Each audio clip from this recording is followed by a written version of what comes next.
गुरु भगवान के शुक्राने, गुरु भगवान को नमन है। सृष्टि में किसी भी वस्तु के प्रति दोष दृष्टि नहीं रखना। मनु के दो पुत्र थे, उत्तानपाद और प्रियव्रत। प्रियव्रत तो ब्रह्मचर्य का व्रत बड़ा प्रिय था। प्रियव्रत कहते थे, हम तो भगवान की लीला कथा सुनेंगे और गुरुजी यानी नारद जी के पास रहेंगे, संसार के चक्कर में नहीं पड़ेंगे। मनु जी एवं ब्रह्मा जी दोनों प्रियव्रत के पास आए और समझाया कि प्रियव्रत, तुम जो बचपन में बाबा जी बनना चाहते हो वो बिल्कुल गलत है। उन्होंने कहा, तुम ईश्वर की बनाई हुई जो मर्यादा है उसमें दोष मत निकालो। ये मत कहो कि गृहस्थ आश्रम में दोष है। देखो, दोष कोई भी हो बाहर नहीं होता। कामादि दोष बाहर नहीं होते। हमारा दुख सुख, हमारा राग द्वेष, हमारा संबंध, हमारा मोह, सब का सब हमारे दिल में होता है, हमारे साथ होता है। यानी ब्रह्मा जी जो है प्रियव्रत को समझा रहे हैं कि जो तुम कह रहे हो कि मैं शादी नहीं करूँगा, तो अब सृष्टि बढ़ाने के लिए मनु के दो पुत्र हुए। मनु का उत्पत्ति क्यों हुई है? सृष्टि बढ़ाने के लिए। उनका उद्देश्य ही है। अब ये कह रहे हैं मैं शादी नहीं करूँगा, मैं तो भजन करूँगा। तो जो जिस उद्देश्य से इनको पैदा किया गया वो उद्देश्य तो पूरा नहीं होगा। तो ये कह रहे हैं कि तुम कैसे कह रहे हो कि मैं शादी नहीं करूँगा? तो अब तो पॉपुलेशन इतनी हो गई है, ज़्यादा ही पॉपुलेशन हो गई है ना। तो कुछ लोग शादी ना करें, भगवान का भजन करें तो अच्छा है। पहले की बात अलग थी। तो कहने काम जो है वो बाहर नहीं होता है, काम भीतर होता है। काम माने इच्छा। तो किसी भी चीज़ की इच्छा अंदर में होती है। तो तुम ये कह रहे हो कि मैं काम में फंसना नहीं चाहता, मैं इच्छा में फंसना नहीं चाहता, संसार में तो बहुत इच्छा है, राग द्वेष है। तो बोले ये सब भीतर होता है, तुम इसके चक्कर में पड़ो ही मत। इसके चक्कर में मत पड़ो मतलब संसार में रहो, भजन करके रहो, संसार में रहो, पर उसमें आसक्त मत हो, उसमें राग द्वेष मत करो, उसमें इच्छा कामना मत करो। गुरु के ज्ञान सहित रहो, अपनी दृष्टि भगवान की तरफ रखो। सुखदेव मुनि जो हैं इतनी देर भी नहीं ठहरते थे एक घर में, एक गृहस्थ के घर में, जितनी देर गाय का दूध दुआ जाता है। तो 7 दिन वो कैसे उन्होंने परीक्षित को भागवत सुनाई। तो कहा उनकी ब्रह्म दृष्टि थी, उनकी दृष्टि भगवान पर टिकी रहती थी और कहीं देखते ही नहीं थे। तो अगर हमारी दृष्टि भगवान पर टिकी रहेगी, हम कुछ देखेंगे ही नहीं, तो हमारे मन में राग द्वेष और ये सब आएंगे ही नहीं। पर हम सब देखते रहते हैं, हमारी आंखें टुकुर टुकुर टुकुर टुकुर सब देखती रहती हैं, आंखें फाड़ फाड़ के देखते रहते हैं। ये ऐसा, वो ऐसा, इसने ऐसे किया, उसने वैसे किया, ये हो गया, वो हो गया। क्यों देखते हैं? हमारी दृष्टि ब्रह्म दृष्टि क्यों नहीं है? हमारी दृष्टि भगवान पर क्यों नहीं टिकी हुई है? हमारी दृष्टि संसार में क्यों लगी हुई है? क्यों हम संसार को देखते हैं? संसार को देखेंगे तो राग द्वेष होगा, संसार को देखेंगे तो इच्छा होगी, है ना। राग द्वेष होंगे, इच्छा होगी, काम क्रोध होंगे, सारे विकार आएंगे। तो संसार नहीं है, गुरु कहते हैं जगत नहीं है ही जगदीश। जगत मत देखो, जगदीश देखो। अपनी ब्रह्म दृष्टि बनाओ, अपनी भगवत में दृष्टि बनाओ। उन्होंने कहा, तुम ईश्वर की बनाई हुई जो मर्यादा है उसमें दोष मत निकालो। ये मत कहो कि गृहस्थ आश्रम में दोष है। देखो दोष कोई भी हो बाहर नहीं होता। कामादि दोष बाहर नहीं होते। हमारा सुख दुख, हमारा राग द्वेष, हमारा संबंध, हमारा मोह, सब का सब हमारे दिल में होता है, हमारे साथ होता है। ब्रह्मा जी ने कहा, बेटा इस बात को तुम समझो, सारी सृष्टि ईश्वर की आज्ञा पालन करती है, इसका उल्लंघन कोई नहीं कर सकता। यदि तुम ऐसा समझते हो कि घर गृहस्थी में जाने पर राग द्वेष आ जाएंगे और वन में नहीं होंगे, तो ये बात बिल्कुल गलत है। तुम ये समझते हो कि घर गृहस्थी में रहेंगे तो राग द्वेष हो जाएंगे और वन में जाएंगे तो राग द्वेष नहीं होंगे, कहने बिल्कुल गलत है। जंगल में तपस्वी जो था वो तपस्या कर रहा था, चिड़िया ने बीट कर दी उसके ऊपर, तो उसको कितना गुस्सा आया। चिड़िया की तरफ देखा तो वो भस्म हो गई। अरे मेरे अंदर कितनी शक्ति आ गई। तो चिल्लाया जाके वो माता जी के ऊपर, भिक्षाम देही। तो माता जी को जरा भक्त चलाने में देर हो गई। तो उसने कहा कि मैं अपने पति के लिए बना रही थी, रोटी बना रही थी, पतिव्रता स्त्री थी। तो फिर उसने कहा भिक्षाम देहि, क्रोध से कहा। तो उसने कहा मैं कोई जंगल की चिड़िया नहीं हूँ जो तेरे भिक्षाम देहि से भस्म हो जाऊंगी, जो तू इतना क्रोध कर रहा है। तो उसने कहा तुम्हें कैसे पता?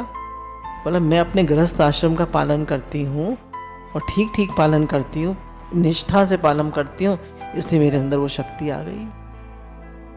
तो अगर सन्यासी में शक्ति आई तो गृहस्थी में भी तो आ गई। उसको भी अहंकार हो गया, उसको भी राग द्वेष हो गया।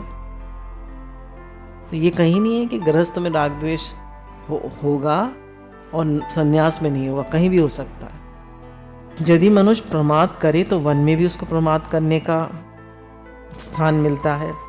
वन में क्या स्त्रियां नहीं होती?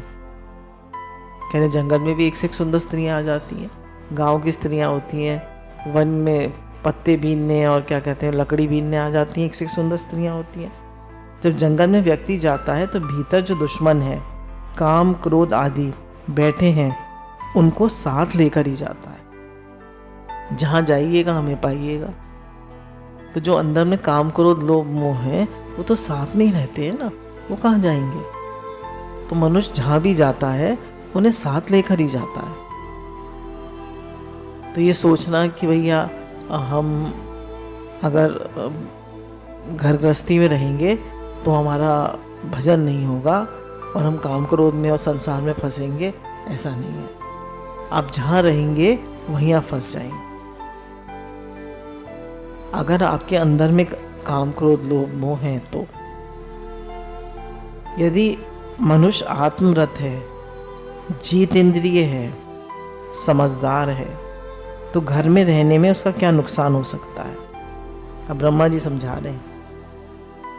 यदि मनुष्य आत्मरत है, अपनी आत्मा में लगा हुआ है, अपनी आत्मा में स्थित है, अपनी आत्माकार है, ब्रह्माकार दृष्टि है, ब्रह्माकार वृत्ति है, जीतेंद्रिय है, इंद्रियों पे उसने जीत पाई हुई है, समझदार है,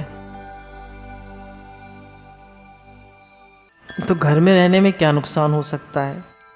यह तो किले की लड़ाई है। घर एक किला यानी फोर्ट है। यहाँ रहकर पहले अपने शत्रुओं को वश करो और फिर वन में जाओ। कह रहे गृहस्थ आश्रम जो है एक फोर्ट है, किला है। पहले इसमें रहकर गृहस्थ आश्रम का पालन करो, अपने सब शत्रुओं को जीतो, और जब अपने सारे काम वाम कर लो तो फिर जंगल में जाके तपस्या कर लो, जैसे पहले लोग करते थे। अब दम ही नहीं बचता है, अब कैसे करेगा? पर मनुष्य को अगर लगन है सच्ची, कहीं भी वो रहकर तपस्या कर सकता है, कहीं भी। और शौक होना चाहिए, लगन होनी चाहिए। ब्रह्मा और मनु ने समझाया, बेटा जरा संसार का भी अनुभव करो। हमारे जीवन में भगवान ने जो कुछ दिया है वह केवल त्याग के लिए नहीं है, उपयोग के लिए भी है, उपभोग के लिए भी है। कह रहे संसार का भी अनुभव करके देखो। देखिए एक बच्चा तो संसार में गया ही नहीं, उसने कह दिया ब्रह्म सत्य जगत मिथ्या। अब वो सुना सुनाया ही तो कह रहा है ब्रह्म सत्य जगत मिथ्या, या पहले जन्मों का अनुभव करा हुआ कह रहा है। अब एक ने गृहस्थ आश्रम में प्रवेश किया, ठीक है ना, एक ने गृहस्थ आश्रम में प्रवेश किया और उसने देखा कितना दुख है, कितना झंझट है, उसको वैराग आया। तो किसका वैराग ज़्यादा पक्का होगा? जिसने सुना सुनाया है जिसका, या जो मर पिट के झापड़ वापड़ खा के पिटाई विटाई होके आया उसका वैराग पक्का होगा? पिट पिटा के, पति की डांट खा के, सास की थप्पड़ अप्पड़ खा के, चोटी वोटी खिंचवा के, तो मजाक की बात है। मर मरा के पति लोग भी तो चलाते हैं अपनी। जो सहन करके आया है उसका वैराग पक्का होगा। कहने आपका वैराग कब पक्का होगा? जब आप पूरा मन, मतलब जब आप पूरा अनुभव करके आए। तो ज़रूरी नहीं है कि जिन्होंने शादी नहीं करी उनको ज़्यादा वैराग होगा और जिन्होंने शादी कर ली उनको वैराग नहीं होगा, ऐसा कुछ नहीं है।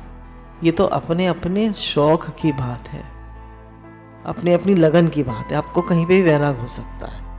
जिन्होंने नई संसार में प्रवेश किया उन्हें भी हो सकता है सब चीज़ का शौक रहे, अंदर में सब चीज़ की इच्छा रहे। और जिन्होंने संसार में प्रवेश कर लिया वो देखें, गुरु की वाणी सुने और देखें संसार कितना दुख रूप है। देखो संसार में दुख ही दुख है, दुख ही दुख है। हे नाथ, हे नाथ, हे नाथ, हे नाथ, हे नाथ। यहाँ तक कि हमारे जीवन में काम, क्रोध, लोभ, मोह जो है, ये तो नितांत नष्ट करने के लिए नहीं है। यदि केवल ये नष्ट करने के लिए होते तो भागवत सृष्टि में बनाए ही नहीं जाते। इनका भी समय समय पे सदुपयोग किया जाता है। कह रहे हैं काम, क्रोध, लोभ, मोह जो है, ये भी केवल नष्ट करने के लिए नहीं है, इनका भी समय समय पे सदुपयोग किया जाता है। पहला, पवित्रता की कामना की जाती है। कह रहे कामना किसकी की जाए? कि हमारा जीवन पवित्र हो, हमारे जीवन में पवित्रता आए। दूसरा, दुर्गुण, दुराचार, दुर्भाव अपने चित्त में ना आवे, इसके लिए क्रोध का सदुपयोग है। क्रोध किस लिए करें अपने मन पर? कि दुराचार, दुर्गुण, दुर्भाव हमारे चित्त में ना आवे, क्रोध करें, अपने चित्त पे ही क्रोध करें। तीसरा, जो अपने हितकारी हैं उनके प्रति मोह होवे।